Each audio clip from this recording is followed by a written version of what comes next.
America ने Iran के सिरी island पर टॉम हॉक मिसाइलों से हमला किया है। ये हमले ईरान के ड्रोन साइट्स पर किए गए हैं, मिसाइल लॉन्चर्स पर किए गए हैं और रडार्स पर किए गए हैं। देखिए, मैं लगातार आपसे कह रहा था कि जो एमओयू साइन हुआ है वो ज्यादा दिन टिक नहीं पाएगा और ये उसका नया एग्जाम्पल है। एक बार फिर अमेरिका ने ईरान के आइलैंड्स पर हमला किया है, मल्टीपल साइट्स को निशाना बनाया गया है और टॉम हॉक मिसाइल्स का भी इस्तेमाल किया गया है। लेकिन इसके साथ की जो खबर आ रही है वो भी सुन लीजिए। लेटेस्ट अपडेट, ईरान ने पलटवार भी कर दिया है और जो ईरान की तरफ से खबरें हैं उसके मुताबिक ईरान की तरफ से कहा जा रहा है कि हमने अमेरिका की एक मिलिट्री साइट को निशाना बना दिया है, यानी अमेरिका के एक और बेस पर मिसाइल दाग दी है। इस तरह की खबर ईरान से आ रही है। पहले हमले किए अमेरिका ने, अमेरिका की तरफ से हमले होते हैं आइलैंड्स पर ईरान के, और उसके बाद बिना वक्त गवाए ईरान ने करारा जवाब दे दिया है, पलटवार कर दिया है और एक अमेरिकी बेस पर मिसाइल्स दाग दिए। इसके बाद ईरान की तरफ से कहा गया है कि अगर हमला और फिर किया जाएगा तो अब अगला जवाब इससे भी बड़ा होगा और शायद बड़ा हमला होगा। अब ये पूरा मामला हुआ कैसे, ये कैसे आगे बढ़ा और आखिर स्थिति क्यों ऐसी आ गई कि एमओयू के बीच में जो है वो अचानक हमले शुरू हो गए, इसके हम डिटेल में जाएंगे। लेकिन जो पहला मुख्य कारण है जो कि आप सब समझ ही रहे हैं कि सामने जिस तरह से है, कल भी मैंने आपको बताया था कि हॉर्मूज में सिंगापुर के फ्लैग वाला जो जहाज था एमवी एवर लवली, इसके ऊपर ईरान की तरफ से हमले किए गए। देखिए, दरअसल ये हमला सिर्फ एक जहाज पर नहीं था। जो बताया गया, जो जानकारी आई उसके मुताबिक स्ट्रेट ऑफ हॉर्मूज में 4 टैंकर्स बिना ईरान की इजाजत के, बिना आईआरजीसी के परमिशन के गुजरने की कोशिश कर रहे थे।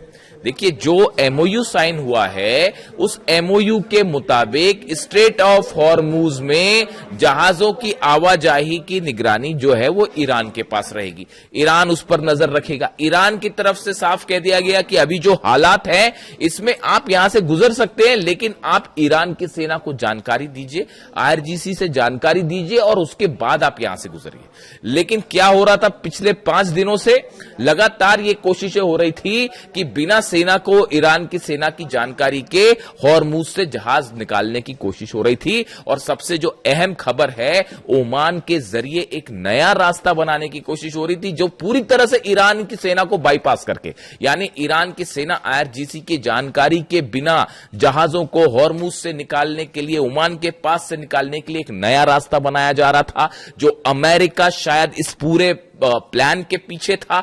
ओमान जो अब तक ईरान के साथ मजबूती से खड़ा रहा, लेकिन कैसे पिछले 2-3 दिनों में ओमान की तरफ से बयान आए और ओमान के करीब से रास्ते से जहाज निकालने की कोशिश, बड़ा हैरान करने वाला है। ईरान ने इसकी तरफ से आपत्ति भी जताई थी, ओमान के विदेश मंत्री से बात भी हुई थी, लेकिन उसके बावजूद ये सिंगापुर का जो फ्लैग वाला जहाज था लवली, इसको वहां से निकालने की कोशिश हुई। इसके पीछे 3 जहाज और थे, चारों जहाजों पे ईरान ने ड्रोन स्ट्राइक्स करी। उसमें से ये जो सिंगापुर का जहाज था इसको सीधा हिट किया ड्रोन ने। बाकी 3 जहाजों के हालात कैसे हैं वो अभी साफ नहीं है।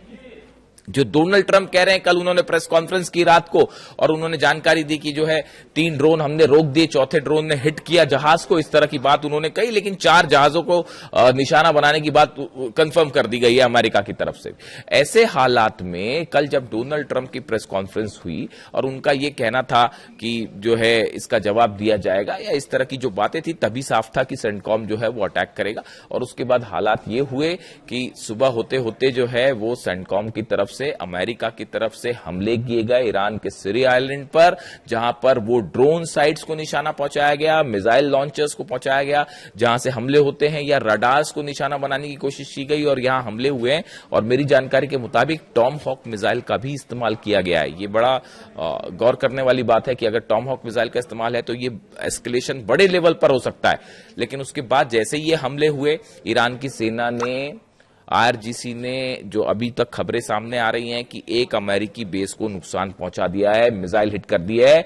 और अब अभी देखना यह है कि ये हिट किस तरह का हुआ है और अमेरिका के मिसाइल, अमेरिका के जो बेस है उसको कितना नुकसान हुआ है। देखिए ये कोई बड़ी बात नहीं है ईरान के लिए, ईरान जब चाहे तब अमेरिका का किसी भी बेस को उड़ा सकता है, पेट्रियट थर्ड नहीं रोक पाएंगे। लेकिन अब ये देखना है कि यहां पर कितना बड़ा नुकसान हुआ है। अब इस बीच में देखिए जेडी वेंस का बयान आया है, उपराष्ट्रपति का। उनका कहना है कि भाई हिंसा का जवाब हिंसा से दिया जाएगा। यानी जेडी वेंस ने ये कहा कि अगर ईरान को कोई आपत्ति थी तो हमें पहले इसकी जानकारी देनी चाहिए थी, टैंकर्स पर हमला नहीं करना चाहिए था, और अब जो है वो हिंसा का बदला हिंसा से दिया जाएगा, हिंसा का जवाब हिंसा से दिया जाएगा। इस तरह से जेडी वेंस का जो जवाब है वो आया है। उसके अलावा देखिए ईरान की तरफ से कहा गया, Iran IRGC condemns the US strike saying Washington has as always violated its commitments. उसने कहा है, ईरान की तरफ से आईआरजीसी ने कहा है कि अमेरिका हमेशा जो वादे करता है, अपने कमिटमेंट करता है, उससे मुकर जाता है, उसको तोड़ देता है। And that Iran navy has targeted locations in the region where US forces are deployed. इन्होंने कई लोकेशन की बात कर रहा है ईरान कि हमने अमेरिका की कई लोकेशंस पर जहां पर अमेरिकी सैनिक मौजूद हैं उनको निशाना बनाया है। ये ईरान का दावा है, आईआरजीसी का दावा है। लोकेशन शब्द का इस्तेमाल किया गया। आप देखिए बड़े स्पेसिफिक होते हैं वर्ड्स, आपको पकड़ने पड़ेंगे। ये वो एक से ज्यादा लोकेशन, मल्टीपल स्ट्राइक्स की बात कर रहा है ईरान। अभी उसको क्लेम कुछ नहीं कर रहा है, जानकारी सामने नहीं आई है, थोड़ी देर में आएगी सामने। कई जगह अमेरिकी जो जहां पर सैनिक थे उनको निशाना बनाया गया है, अड्डों को, ऐसा कहना है ईरान का। If the aggression is repeated our response will be more extensive. वो उसमें कहा गया है कि अगर फिर से हमले किया अमेरिका ने तो अगला जब जो रिस्पॉन्स होगा वो और भी बड़ा होगा। Ibrahim Azizi, head of the Iranian parliament's national security committee, says on X that US president Donald Trump has shown he has no commitment to the principles of negotiations और अ सीज फायर। देखिए ये इब्राहिम अजीज साहब जो हैं, ये इनका ये कहना है कि डोनाल्ड ट्रंप का ये जो एमओयू साइन हुआ, इसको लेकर उनका कोई कमिटमेंट नहीं है। सीज फायर को लेकर वो हमेशा धोखा देते हैं, अपनी बात से मुकर जाते हैं। ये कहना ईरान का है। यानी ईरान का देखिए जीरो ट्रस्ट है अमेरिका के ऊपर, जीरो विश्वास। यही बात जो है अली खामनेई साहब ने कही थी कि कभी भी अमेरिका की बात पर विश्वास नहीं किया जा सकता। देखिए मैं बार बार आपको ये बात बोलता हूं, हर बार की कहानी है ये कि अब एमओयू हो गया, अब सीज फायर हो गया, फिर बीच में हमले हो गए। ये सब कुछ ऐसा ही हो रहा है। वो इजराइल के जहाज मंडरा रहे हैं ईरान के बॉर्डर के करीब। हकीकत आप जानना चाहते हैं? देखिए बड़े बड़े पत्रकार दावे कर रहे हैं कि अब जो है वो डील हो गई है, अब शांति हो जाएगी और नेतन्याहू का सरेंडर हो गया। ऐसा कुछ नहीं है। नेतन्याहू और ट्रंप के बीच में कोई लड़ाई नहीं है। बड़ा प्लान तैयार है ईरान को हिट करने का। इलेक्शंस खत्म होंगे अमेरिका में, बड़ा हमला होगा ईरान पर और पिछली बार से बड़ा हमला होगा। पुतिन की तरफ से यह अलर्ट किया गया ईरान को, चीन की तरफ से अलर्ट किया गया ईरान को कि बड़ी जंग की तैयारी करिए, ये 40 दिन से बड़ी जंग होने वाली है। हकीकत यह है इजराइल के जेट्स ईरान के बॉर्डर पर मंडरा रहे हैं और जब चाहेंगे तब हमला कर देंगे, फिर से जंग शुरू हो जाएगी। और ईरान इस बात के लिए तैयार बैठा है। ईरान अच्छी तरह से समझ रहा है किसकी क्या मंशा है।